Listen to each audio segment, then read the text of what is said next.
Hey booktube, it's Sarah and welcome back to my channel, The Book Bag. Today I'm going to be doing a little book haul because over the past couple weekends my boyfriend and I went to a few used bookstores and I bought books because I don't think it's physically possible to leave a bookstore without having purchased at least one book. I really enjoy going to used bookstores. It's kind of like a little scavenger hunt. I usually have a list on my phone of books that I want to look for.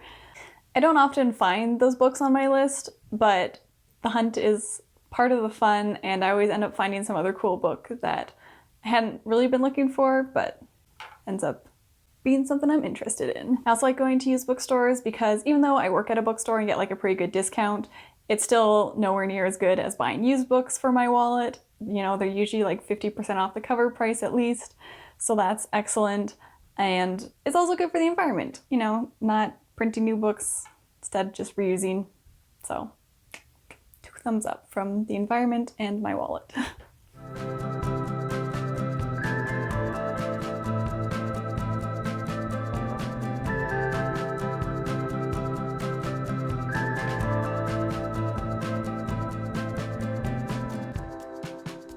So the first bookstore we went to was called Fair's Fair, and they have 2 locations.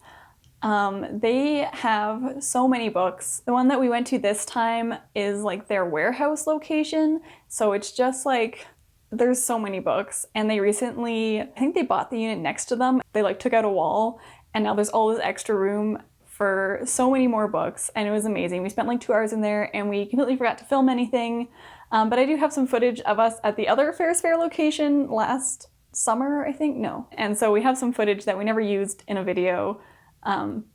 But that's this. So this is like their slightly smaller location, and there's so many books, so you can imagine what it's like in their big warehouse location. And then the other bookstore that we went to is actually in a town that's just like half an hour outside of the city, and it's called Found Bookstore. They recently moved just like down the street from their previous location, so they're still kind of getting things set up. There were still like some bins with books in them and it wasn't completely finished, but it was super cute. They had lots of like, it looked like secondhand furniture and little like hutches and stuff that the books were in, and really nice murals on the walls, and it was just like really adorable, and I'm really excited to see what it looks like once they've got everything all finished. And of course in that little town they have a very famous like ice cream shop, and they had this like really cute little diorama with like cows running the little ice cream factory. So that's the story of this video, and without further ado, let's get into the books that I got. So the first book I have is Frenchman's Creek by Daphne du Maurier. I read Rebecca and My Cousin Rachel by Daphne du Maurier, and I really loved Rebecca and was like kind of meh about My Cousin Rachel, but Murphy, I think her channel is just called Murphy, I can't remember, but Murphy from BookTube said that this was her favorite Daphne du Maurier book, and it's kind of more romantic, so I was really interested to see if I enjoy this one as much as I liked Rebecca. And this edition was really neat because it says special price in Pakistan, so I don't know if this originally was from Pakistan, but it was there at some point and had like this fun little cover on it. So pretty neat edition. So the next book I have is Bad Feminism by Roxane Gay. I've never read any of Roxane Gay's work, but she's kind of a quintessential read for feminist literature, so I thought I'd pick up a copy and finally read it. Next up, we have Titanic by Colonel Archibald Grace, and this starts a bit of an interesting theme that came out of our first trip to Fair's Fair. I got a lot of disaster novels. I don't know if I've really talked about this on this channel, but I really love reading about the Titanic as well as about disasters on Everest. Like I read Into Thin Air by John Krakauer, and it did something to me, and I now have to consume every book written about disasters on Everest. And like other mountains as well, but like specifically Everest ones. I don't know, it's really weird. It's weird that I'm also obsessed with Titanic books. I'm sure something's desperately wrong with me, but it's great fun in tragedy. I don't know.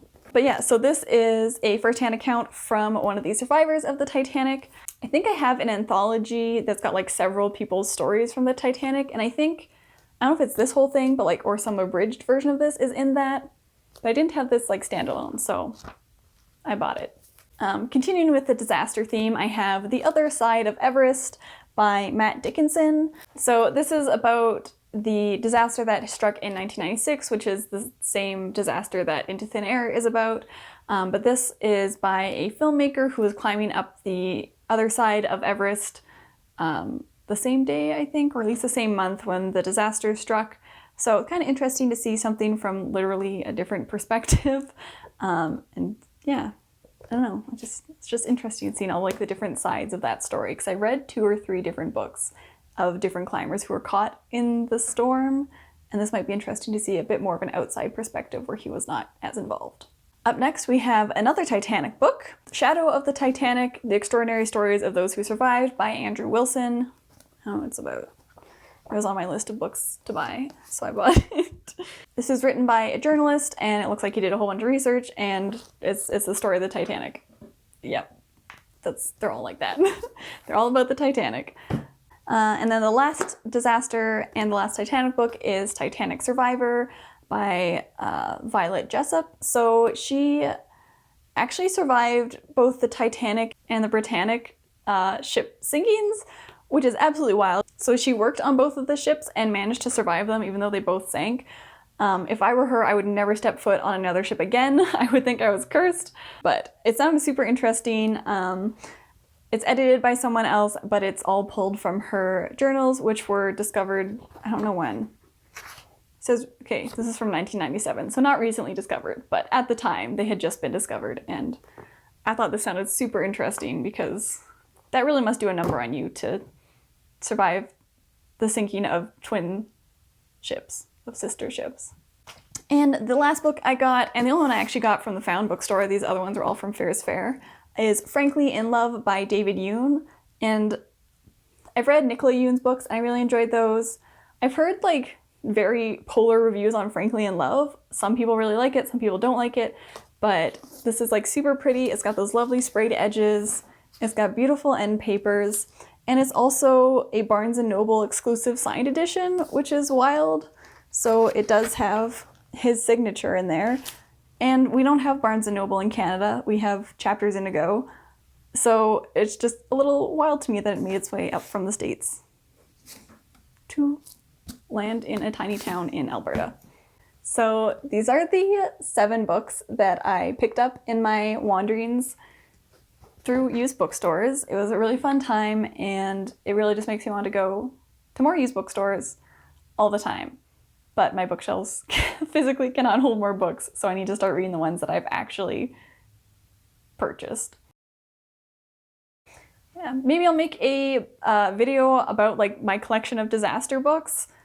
I don't know, if people be interested in that, let me know. And it's definitely, I have lots of books about people in horrific situations, so let me know if that's something you would watch. And what about you guys? Like, do you go to used bookstores often? Do you have like a super cute one in your hometown? Let me know. I love bookstores so much.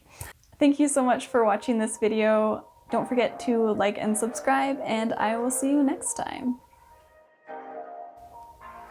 And it's got pictures. Look at the icicles coming off his oxygen mask. And the Britannic, and the oh my god, I can't say this word.